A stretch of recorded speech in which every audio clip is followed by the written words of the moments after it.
ભેંસવાનમાં આધેડની હત્યા મામલે 3 ઝડપાયા. ભંગાર સળગાવવા બાબતે 4 શખ્સોએ મળી દંડા અને તીક્ષ્ણ હથિયારથી હુમલો કર્યો.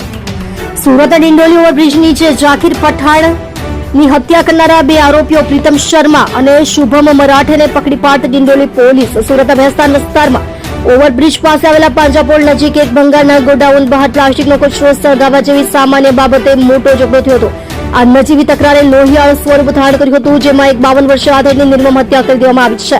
મૃતક ઝાકીર પઠાણ ભાટેના વિસ્તારમાં રહીને ભંગારના ધંધા દ્વારા તે પરિવારનું ગુજરાન ચલાવતા હતા. પુત્રોની હાજરીમાં જ પિતા પર હુમલો થયો.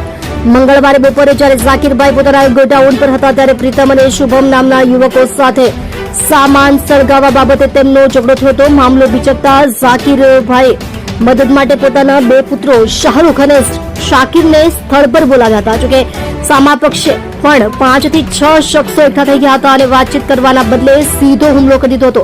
પોલીસે 2 મુખ્ય આરોપીઓની કરી અટકાયત. હત્યાની જાણ થતાં જ પોલીસનો કાફલો ઘટનાસ્થળે દોડી ગયો હતો.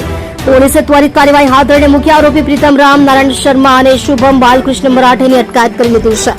હાલ આ બંને આરોપીઓની પોલીસ દ્વારા કડક પૂછપરછ કરવામાં આવી રહી છે અને ગુનામાં વપરાયેલા હથિયારો કબજે કરવાની તજવીજ હાથ ધરાઈ છે.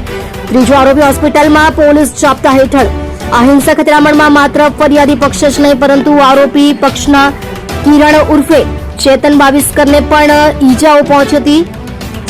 સામે થયેલી માથાકૂટમાં ઘાયલ થયેલા આ ત્રીજા આરોપીને હાલ એપલ હોસ્પિટલમાં સારવાર માટે દાખલ કરવામાં આવ્યો છે. પોલીસ દ્વારા હોસ્પિટલમાં પણ ચુસ્ત જાપ્તો ગોઠવી દેવામાં આવ્યો છે અને ડિસ્ચાર્જ થતાં જ તેની વિધિવત રીતે ધરપકડ કરવામાં આવશે. ફરાર ચોથા આરોપીને પકડવા ચક્રો ગતિમાન. પોલીસ તપાસમાં ચોથા આરોપી તરીકે અંકિત દિનકર પાટીલનું નામ ખુલ્યું છે. જોકે અંકિત પોલીસને પકડથી બચવા માટે હાલ ફરાર થઈ ગયો છે. એસીપી નીરવ ગોહિલે જણાવ્યું હતું કે ફરાર આરોપીને પકડવા માટે અલગ અલગ ટીમો બનાવી ફિલ્ડમાં કાર્યરત કરવામાં આવી છે. પોલીસને આશા છે કે ટૂંક સમયમાં જ તમામ આરોપીઓ જેલના સળિયા પાછળ હશે. તમે જોઈ રહ્યા છો સૌથી પહેલા ન્યૂઝ આપતી સેવા ન્યૂઝ ગુજરાત, ડાયરેક્ટર અજમલ જાદવની સાથે.